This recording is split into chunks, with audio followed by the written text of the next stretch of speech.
Our family's been donating to the Lingap Center for the last 6 years, and we first found out about the Lingap Center through a Christmas party that our friends the McFarlands gave. They invited their close friends to meet John Drake and have him present the story of the Lingap Center. And it was a story of his travels to the Philippines and the children that he'd see outside of the nice hotels he'd be staying at, children on the sidewalks begging for money. And then he told us the story of seeing children being sold into sex trades in the Philippines.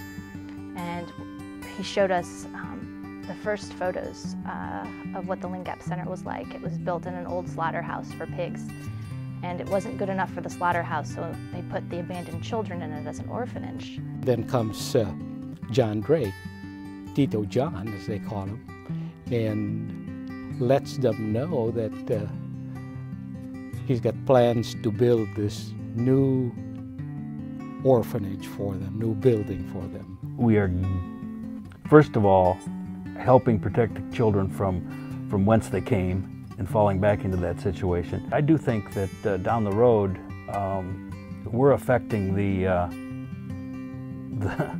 domestic tranquility of Cebu Island. Most charities, and all charities, have expenses related to operating charities.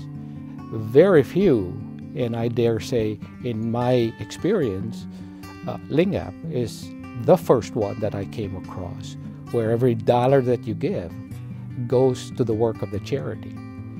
All of the overheads that are required are handled by the Drakes and their supporters. Where else can you find such a good investment? Not to mention the good work that is done. One of the most beautiful things he'd talk about is that the children would come to the Lingap Center and they'd immediately want to give back.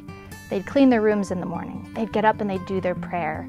They'd be thankful to God for these blessings that they'd been given. And just becoming a partner in that is something that really is transformational for you as a donor.